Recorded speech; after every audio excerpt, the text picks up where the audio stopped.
Hello, Carly. Hello. I am so glad to see your radiant face. Oh, likewise, sister. I love you and I've missed you. It's good to see you. I love you and I miss you too. And I'm so excited at some point in this conversation to bring up how you ran into another hometown friend of mine at a Joe Dispenza retreat. Oh yeah, that was awesome. That was amazing. That was meant to be. Yeah, we will get there. So I'm so excited to just put you on a platform and share you with the world. If you could just tell us some of the amazing person and story you are and that's brought you here. Yeah, sure. So my name is Carly. I'm a holistic health coach. I've been a health coach for about 10 years, probably around or maybe a little after the time that we met was when I had launched my health coaching business just before that. So I was Yeah. in the throes of building that when you and I met. I am a mama to a baby boy named Cruz, who is the love of my life and is just the sweetest, brightest, most radiant little human. And it's just this like such an honor to be his like a shepherd of his life. I think of parenthood as kind of like I'm here to create this safe container for him to discover who he is. And so I'm just over here, just like, okay, creating this loving, safe space for him to just discover the world and discover his own heart, his own passions. And so I just love that. I love him dearly. I'm married to the other love of my life, Ross Brown, who is one of your old friends. And I met you the same time I met him, actually on the same day. Woo! Woo! So Wait, what concert did we go see? What was that where it rained the whole time? Who was it? young band. Yes. Eli Young Band. It That was, is wild. I will remember that night fondly. And so I am also on a deep healing journey. So after, working in kind of the holistic field for nearly a decade, 4 months after my son was born, I found a lump on my neck. And, 4 months later, got a biopsy, ultrasound, and it was thyroid cancer. And so kind of knowing what I knew at that point about the human body and my belief system that the body is a self-healing mechanism, I put off surgery, which was the recommendation after seeing the doctor was immediate surgery, radiation therapy, and pharmaceuticals, hormone replacement for the rest of my life. And I was never anti that, but I needed to understand how it happened in the first place, because I know with so many people and cancer diagnoses that they come back and they can come back more aggressive. And my son was 8 months old at the time. I said, I'm not interested in a quick fix solution. I need to understand how this happened, why this happened, and how to prevent it in the future. And so really I took a week to start researching my options. And I drove all around town in Austin. I live in Austin, Texas. And I started seeing therapists because I had read that there was an emotional connection to cancer. And I started going to hyperbaric oxygen chambers because I heard that cancer cannot live in a well oxygenated environment. I started doing IV drips, and I did all these things, but I was driving around Austin for hours on end. And I just said, this is not conducive to my healing with the traffic. And it was very stressful. And so essentially I decided to do my healing at a holistic cancer clinic. And I never knew what the trajectory of that plan was. I said, let me just try this for a week. Okay, let me just go to this clinic and see what happened. And now it's been over a year and a half, and I still have my thyroid. I'm in what's like called maintenance mode now, where nothing's grown or changed, or the nodules have actually shrunk and there's less of them on my thyroid. I started with 8, now there's 2 on my thyroid. And my life has completely changed in that time because I committed to this deep journey of healing. And healing to me is it's across all boards. It's physical, it's emotional, it's spiritual. I deepened my relationship with God. I've worked with plant medicines. I've done energy healing and regular conventional therapy. I've done all different types of physical healing modalities, journaling, forgiveness, lymphatic cleansing, detoxification. I mean, if someone said that like rubbing that leaf outside my window would have helped me heal, I would have tried it.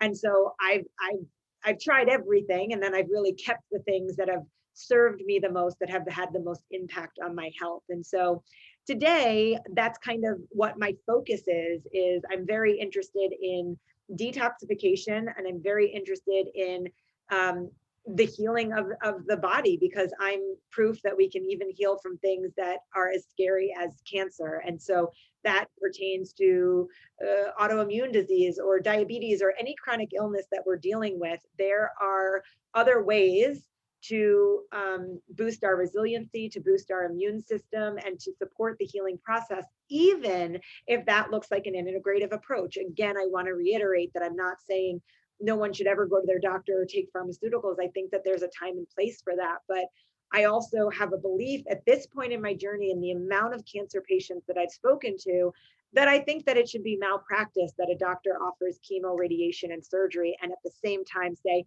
and eat whatever you want, drink, eat ice cream. We don't like, I think it's irresponsible if we don't look at this from a holistic perspective. Do what you need to do in the medical model, but you must simultaneously support yourself and support your immune system. And so that's really what I'm speaking about most these days, is really sharing my journey. I do it on my Instagram account called Carly Loves Kale. I created an 8-week detoxification program that looks at things. I teach people how to do juicing, and castor oil packs, coffee enemas, lymphatic drainage. We do a parasite cleanse as a group. And so all these really powerful modalities that I learned in my journey, I put together in a program for people. And so that's really my lens. I have a podcast called Here for Healing, where I interview different people in the wellness space, like Dr. Tony from Hope for Cancer, the holistic cancer clinic that I stayed at. And I'm really inspired and passionate about being a voice of integrative care and empowering ourselves in our own hearts and our own bodies to be a really big part of the healing process. Yes. And I mean, just from my perspective of knowing you, it's almost like an epic movie or book or something, because before any of this happened, before your cancer journey happened, I see you in my life as basically the paragon of good living, of thorough, integrative, holistic health. You were the first cleanse I ever went on back when we met in Austin. Of course, we went to yoga teacher training together, and you've just been like going since then. But to put it in this framework, it's like you getting cancer, first of all, is just like absolutely unbelievable, right? Because you're one of the healthiest people I could ever imagine. Like you are the archetype of health. And to me, from where I'm hearing, it's just like, holy shit, she went through the ringer to actually experience this firsthand herself, to then be able to help people heal from that kind of place. And it just gives me goosebumps. So what is your sort of spiritual relationship with this sickness? Because I also feel like since that diagnosis, you've started this other amazing juicing business. Like you guys are building it feels like so many things are amazingly coming together. So how do you frame that? Well, I think that cancer can be a teacher. I think it's one of the greatest teachers that we can receive. And I say that twofold. One, we have a choice. I had a choice when I got that cancer diagnosis, and I was very clear. But the moment that doctor called me, she said, "Hey, it's papillary thyroid cancer." In that second, I said, "Okay, Carly, you have a choice with how you're going to deal with this. And you can shift into despair and hopelessness and pain and suffering, or you can transform this, because it's your world. You get to create your own reality." Yeah. And so, and that's not to say that I didn't cry and feel sad. Like I very much let myself process these true emotions. But then I was like, all right, why is this here? And that was the main driving factor in putting off surgery. Yes. Because yes. I had to understand the why. Was like, oh, why? Cancer doesn't just pop out of nowhere from a girl who's a yoga teacher and holistic health coach. And there must be something that I'm not looking at or that I am missing. And if I just go have surgery and don't dig any deeper to this, I'm going to be I'm going to be shit out of luck down the road if I don't Yeah. deal with the root cause, because cancer, I don't believe that cancer just pops out of nowhere. There was a reason. And so, a few things. I mean, now one of the things that I know is that their emotions are deeply connected to the expression of cancer in the body. Now, we all have cancer cells in our body, and some of us turn them on and some of them don't. A year, well, let's see, 2 years before I was diagnosed, my dad suddenly passed away from an aneurysm, like was fine and passed in 7 minutes. Mom called me, oh my God, your dad died, like fall to the floor, sobbing. One of those like shocking, completely shocking to the system where like, Dramatic. yeah, like your body shuts down in moments like Yes. that, you know? And then 2 months after that, I found out I was pregnant. And Right. I never thought that I was going to have children. I mean, at this, Ross and I, we were world travelers. We loved our freedom. We were we were actively not trying to get pregnant. And it was another one of those shocking things to my system. Now I want to say my son is the greatest blessing of my life. And every day, Ross and I say, thank God you came to us. Like he knew what I needed more than I did at that time. But in the moment, it was a very shocking experience. Um, we thought that we were on the trajectory to move to South Korea. We wanted to stop working online because we were running digital businesses. We had worked for 6 to 8 months, paid thousands of dollars getting our visas, and we had a job in South Korea. I found out I was pregnant and I was like, that's it. We're still going to South Korea. I found a birth center in Seoul, like baby was going to be born in South Korea. I called the school and was like, I'm pregnant. And they're like, can I teach until I can't teach anymore? And they were like, yeah, come. And then I get full facial poison ivy. Like my face is this big. My eyes are swollen shut, my ears, my mouth. What? Yeah, I have to go to the emergency room and be on cortisone or steroids for 2 weeks because I had such a intense reaction to the poison ivy. And it was probably because I was pregnant. I probably already, had a weakened immune system. Your energy goes towards baby. And anyway, it just took me out. And they said, you can't fly to South Korea in 2 months because you could have a flare up. And I was like, I am never going to have this poison ivy again. And so then my whole life plan shut down. Right. Like talking about, so our plan was to teach in South Korea for a year, then move to Prague and teach for a year. Then we wanted to go teach at the Green School in Bali where I'd get my master's in education. Like we had a whole plan. So what happened was I had these 3 shocking life events, like bam, bam, bam, one after another. And that seems to be quite common in cancer diagnoses when people start looking at what was happening the year or 2 before your diagnosis. Now, it's important to say too that that doesn't mean if you have something traumatic go on in your life, you're going to get cancer. You just have to process it. And I don't think that I ever actually processed it. I was like, okay, I was devastated about my dad, but people die, what am I going to do? Okay, I'm going to have a baby. Yeah, okay, I'll figure that out. Okay, go to South Korea, like, all right, we had already given up our lease in Austin. Let's go to Montana. We'll go to Montana for the winter. We'll have the baby and then we'll start traveling again. Like I just was in like, fix it. Yeah. Yeah. And so we all have bad things, traumatic things that happen in our life, but what I've seen is like, I learned you got to stop and pause and process it and feel it and journal about it or meditate about it or call a friend or be like, what the fuck just happened? Like pause, process. Now we can go. I'm out. Time out. And so my spiritual relationship to the diagnosis was like, I wasn't listening. I wasn't slowing down. I wasn't stopping. And so it came in as a teacher. And I think that that's happened for a lot of people to be like, it took a cancer diagnosis for me to change my diet, to get out of an abusive relationship, to stop working in a toxic job, to like, I wasn't paying attention and I needed to get pushed that far. So whoever's listening or watching, like, don't let yourself get pushed too far. Like, take inventory today, like tonight before you go to bed. Like, how do I feel in my body? How do I feel in my heart? Like, how do I feel in my life? And so I will never, I will move through life, and I have ever day since, very, very differently than the way I did before. Yeah. That's so. Did you ever have any like specific, I mean, so there were some really shocking things that were also probably connected to some, larger, further back stories too. Did you ever have any? I remember once listening to this podcast. I'll find this woman and send her to you. She's an amazing singer and playwright. And she, like, her whole life blossomed after she got cancer.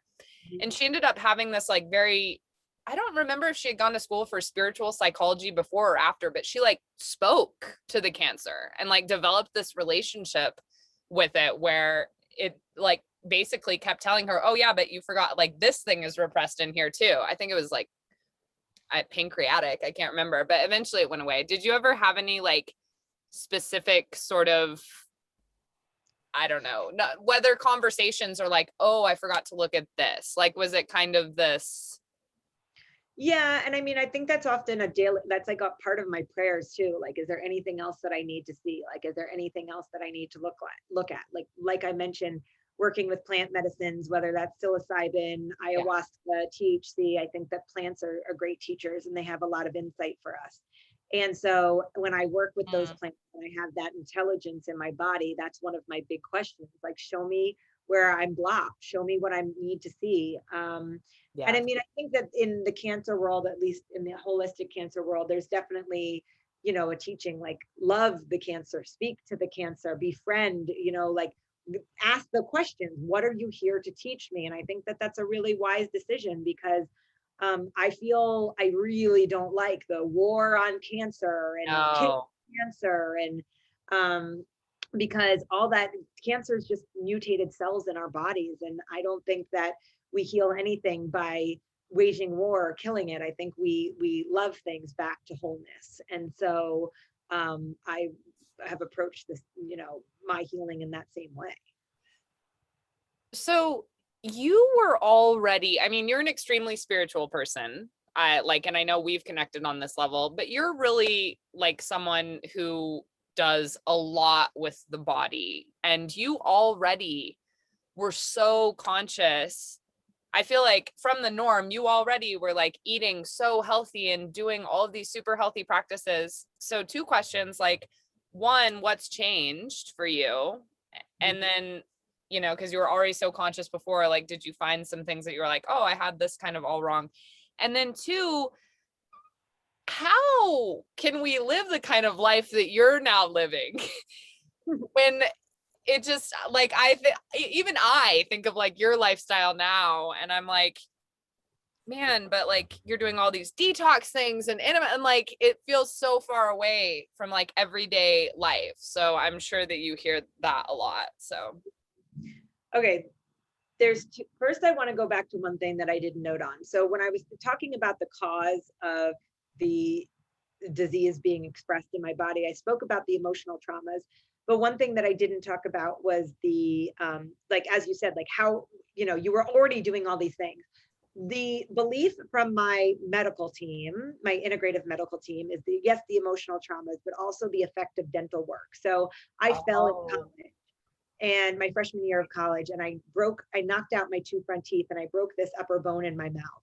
Right. So I had spent the 7 years between that accident and moving to Austin doing reconstructive work on my mouth, including several root canals and a titanium implant.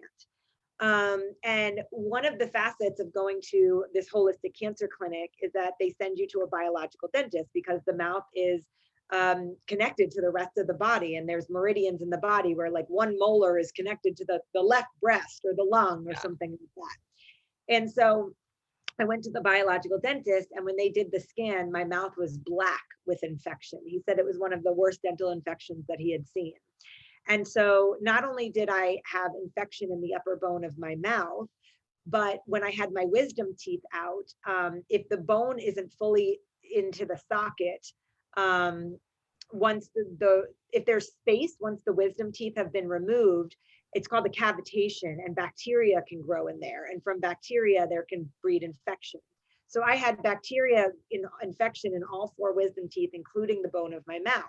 So when you start asking the why behind this, well, you can see here's your jaw and your mouth, and then here's the thyroid. So why is it thyroid cancer? Right. So I think that's a clarifying piece as I go about, having this conversation with you. So what did I do differently? It's detoxification. So, what I found was, cancer clinics are at a tune of, $40,000 for between a 3 and 6 week stay.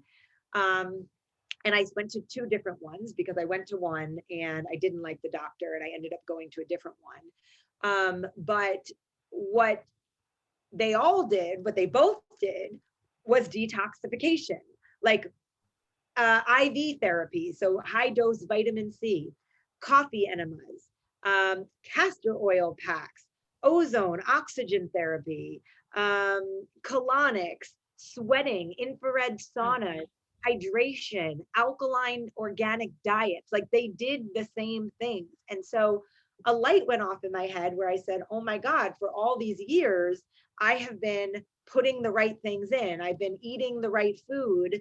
I've been maybe moving my body in the right way, but I haven't done detoxification. I put the good in, but I'm not taking the toxic out. And we live in a toxic world. Our soil is toxic, our air is toxic, our water is toxic, our food system is toxic. If you take a look around the grocery store, there's herbicides and pesticides and every chemical sprayed on our food, water, and soil. So despite me eating a clean diet and working out, we must incorporate detoxification into our life. We must. And if spending tens of thousands of dollars going to cancer clinic and having them focus on detoxification and parasite cleansing doesn't tell you that, I don't know what will. Right. So that's kind of where the Daily Detox came about. I made the course. It's $197. And I put all these practices that I learned because I understood so many people ask the question you asked, Virginia. How do we do this? Like, oh my God, they watched me on Instagram and they saw my skin change, my vitality, my energy, my mood, my weight, my everything. People watched me transform on the internet because I was sharing my story on Instagram from the day I was diagnosed, being like, oh my God, what am I going to do? I just started sharing it because I didn't want to go through it alone.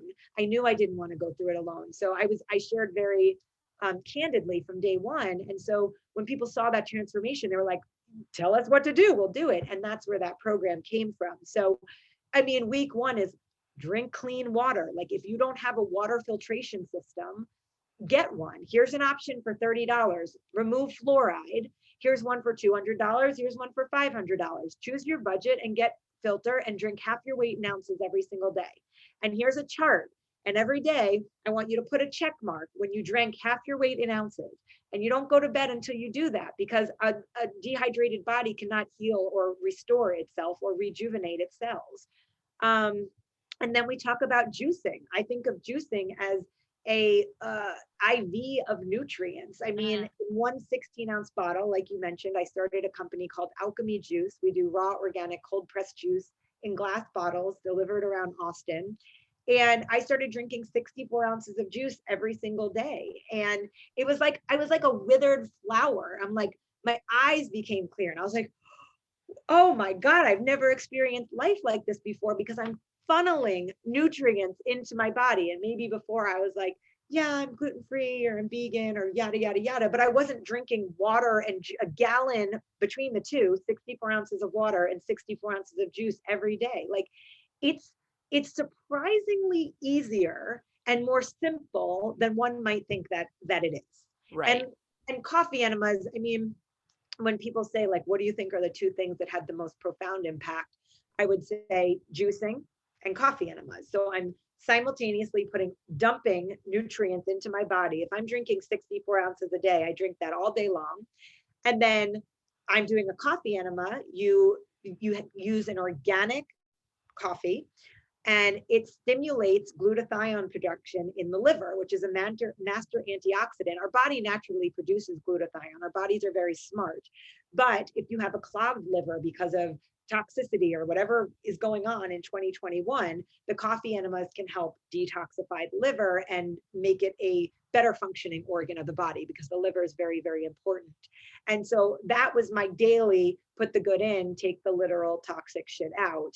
And coffee enemas are scary to people, but I was like, all right, sign up for the program. And I mean, you don't have to sign up for the program. It's actually for free on my Instagram. It says coffee enemas highlight. I mean, I show you me doing one. You literally do one? Yeah, yeah. I mean, you don't see like the tube go in my butt or anything, but I walk them through it. And so it's like, step one, make the coffee, put it in the bucket, and like it's foolproof. You know, you just got to follow the steps I wrote down. I made it very easy. Okay. I mean, I like, because it's intimidating, but I guess that's something that, you know, living on the road or whatever kind of life where you're doing new things teaches you. You're like, this is going to be so hard and that sounds so complicated. And then you do it one time and you're like, wow, like not only was that not hard, like now my life is a lot more easy. It's exactly that. And I think that that's what we learn all along the way, is our ability to take on hard things, to do tough things, to like be overcomers. And the more hard things you do, the more confidence you gain to do more hard things and be like, wait, I have a reference point to say, oh my God, I overcame that. I got through that. I can try a coffee enema. You get through a coffee enema. Wow, that was surprisingly easier. What can I do next? You know, it's like resiliency. And I think that's how you become confident doing hard things and having self-trust. Yes. Amen. And you are such a beautiful example of that. Thank you. So are you, rocking your van, living out on the land? Living out on the land. Yeah. Up here in your family roots' home stomping grounds of Montana. Yeah. Guys are Montanans. Mm-hmm. So I've noticed another thing, and maybe you got into this a long time ago, but when I think of you now, and I haven't been on social media that much, but when I was, I don't know what to say. I would see a lot of videos of you dancing. Oh yeah. So tell us why dancing every day is good for you. So the dancing practice actually started when I was at Hope for Cancer, which is down in Cancun, Mexico.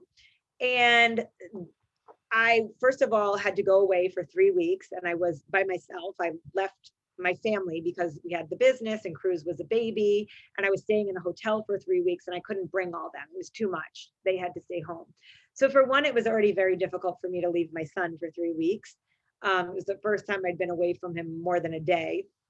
And I was going to a cancer clinic. Like, it was scary. It was overwhelming. There was a lot of emotions that I was experiencing. And so that first morning before I went to the clinic, I was like, I got to pump myself up. Like, I have to put myself in a high vibration, energetic state to greet whatever is going to happen when I walk through those doors today, which I didn't know what it was going to be. And so I just like went to one of my Spotify playlists, and I don't even know what song I put on.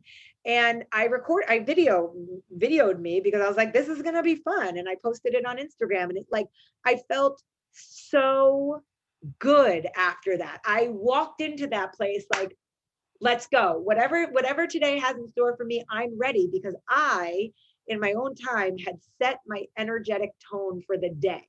It's the difference between waking up and meditating, waking up and dancing, waking up and going for a walk, versus rolling over, grabbing our phone and working on work emails first thing in the morning. Like, you have to pay yourself first. Yes. So I just kind of did it on a whim that one day, and I loved it so much that I danced every morning, all 3 weeks, and posted those videos up. And then I just became a part of my practice. I just love dancing, really. And I love meditating as well too. And meditation has definitely had a place in my healing journey, but dancing is almost like a little bit more my vibe, you know, like I have a lot of energy and I'm playful. And so it's easier for me to get embodied through dance than it is for me to be like, okay, now sit on your cushion and stillness. And there's a time and a place, and I need that too. But dance just really resonates with me. Well, yeah, I mean, we'll be linking to all things you in this video, and I hope you just, I don't know if you just have a reel of like you dancing, just I like actually that. have an Instagram highlight of dance. That's what It's I mean, the highlight, whatever they're called. Okay, I do want to hear a bit about like Joe Dispenza, because that was just such a special thing for me. It was very random, of like, it just so happened that a friend had told me that one of our mutual friends was at Joe Dispenza, and then I see that on yours, and then you guys met. But I just feel like, yeah, I mean, how did you get there, and what has that, I don't know, just anything that you would want to share about it that's impacted you or could help others. Yeah, so my mom actually introduced me to Joe Dispenza's work. And he's a meditation instructor, but he really works with energy. And like I mean, just like what I just shared is like shifting the energy in the body. And when we shift the energy in the body, it shifts our frequency, and it shifts what we align with in the world, because everything is energy. And so when you have a certain frequency of guilt, pain, depression, and frustration, you manifest different things than when you have a frequency of love, joy, gratitude, hope.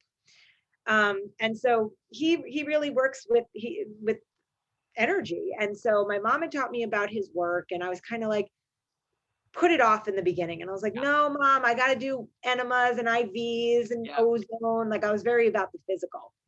And so it was about a year into my journey where I was like, I've mastered the physical. I'm ready to dive in deeper into the metaphysical. Yeah. And I read his book, Becoming Superhuman. Yes. He has another great book called You Are the Placebo. Yes. And I just kind of fell in love with him because he's a scientist, Yep. but he's also deeply into the work of the energy realm. And so I think a lot of people resonate with his work because he like straddles the line. He's not like too woo-woo where people are like, oh my God, you're crazy, but he's not a straight up scientist where you're like, huh? Like, what are you saying? Like, he really brings it to you in a very relatable way. And so Joe Dispenza's events are known to sell out in like 15 minutes. Yeah, it's a thing. And I think I was just on the internet one night and I saw that he was going to be in Cancun in June. And it was 2 weeks after the event went on sale.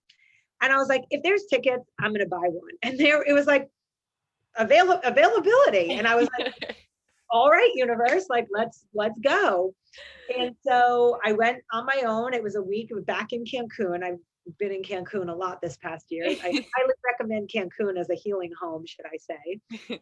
And I mean, it was just an incredibly powerful experience. One of the most memorable experiences is that on the final day of the retreat, we do a 4-hour 4 a.m. pineal gland activation meditation. And not only is it extremely powerful in your own body to experience that, but also to witness how other people's bodies respond to it and how other people's lives are transformed. I mean, there's like literal testimonials of people getting up and walking out of wheelchairs, and blind men seeing, and cancer being healed.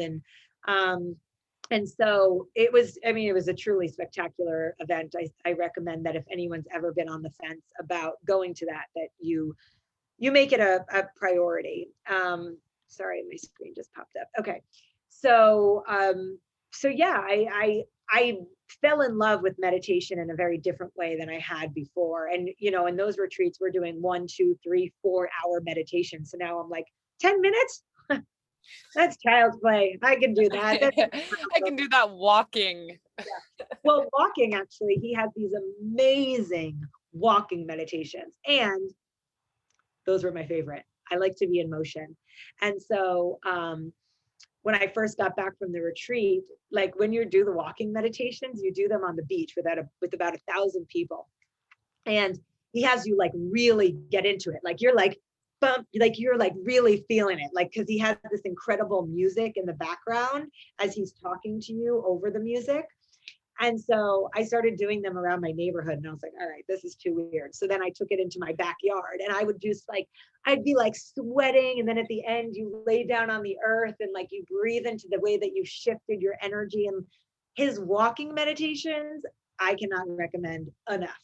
Whoa. I wonder if I've never done, like I've done his morning and evening meditations quite a bit because they're just on YouTube. I bet he must have some on YouTube. Just, I want to taste the walk. Well, I know that not all of the meditations from the retreat are on his website, but he has he has an online store with like tons. He has a sorry about that. I don't know, it was like a FaceTime call. But he has all these meditations for sale on his website. So I know for sure you can buy a walking meditation there because I've done it. Perfect. Mm-hmm. Okay. Well, we'll start wrapping this little amazing recording up. I think my last question for you, and maybe you probably get asked this a lot too, and we've already touched on it, but it's just sometimes it seems like the more you get into energy work or spirituality, it's very, it's like, oh, okay, well, why don't you just heal everything with transcendental meditation? Or why do I need to worry about what I eat or how much water I drink or enemas when, everything is mind and energy and mind over matter? Where is that balance? How are you such a spiritual person that is so materially, naturally, nurturely, whatever, occupied? Where is that integration and that balance, if you could give your piece? Yeah. So my belief is that we are spiritual beings having a physical experience. So I'm very clear that I am a mass of tissue and cells and bones, and I'm a physical human being. So I have a soul, and my soul is residing within a physical body. Yes. And so I'm very clear that I need to nurture both sides. So I must nurture my soul and my spirit through meditation, through time in nature, through play, through all these things through doing things that I'm passionate about. But if I just do that, my body will wear away. And if I just focus on my body, eating right, working out, then my soul won't be satisfied, or my soul won't be able to thrive. So I need to dance in both worlds. I mean, there's also times in, whether it's deep in meditation or whether it's a plant medicine experience, where you're in this world of energy or spirit, and you're like, why am I going to go back there? Yeah, where exactly. Drive a car and get gas. But we get to have this here. We get to have babies and friends and hug and touch and enjoy animals and enjoy the taste of food and the feeling of the sun on our skin. And so I've come to just really love and respect both sides of the coin, which means I'm not too focused on the physical or too focused on the spiritual. There's a time and a space to care for both. And like I mentioned before, the first year of my journey was very, very physical. When someone was like, oh, I heard you were diagnosed with cancer, you would really like Joe Dispenza's meditations. I'm like, fuck you. Did you hear I was just diagnosed with cancer? Get your meditations away from me. What are you talking about? I have to heal my body. And so that was my journey, right? And I had to do all that deep physical healing. So now in year 2, it's way more focused on the spiritual. And some other people are the other way around. They're like, I was just diagnosed with cancer. I need to do all the spiritual things and go meditate for a year in the woods. Yeah. Right. And so they might do that first and then be like, okay, now I'm ready to change the diet and I'm ready to start moving. So it doesn't matter which way you do it, but I just don't believe that we can have the true holistic health without looking at both sides of the coin and respecting them both. Yes. Well, I honestly, genuinely feel like you are a leader in our world for changing that narrative and living it. And I'm so blessed to be your friend, to call you one of my absolute sisters in this world. And I'm literally so blessed to get to have you share your story here. And anyone who finds this is so blessed, and all resources will be linked to, because whether it's a cleanse or your writing or your family, Ross's music, I don't you guys, just all good things. So thank you. You're so welcome. It's a joy, and thank you for the platform to keep sharing my story and my message. And I love you dearly. I love you too. Okay. Well, I am going to stop recording now. Thank you.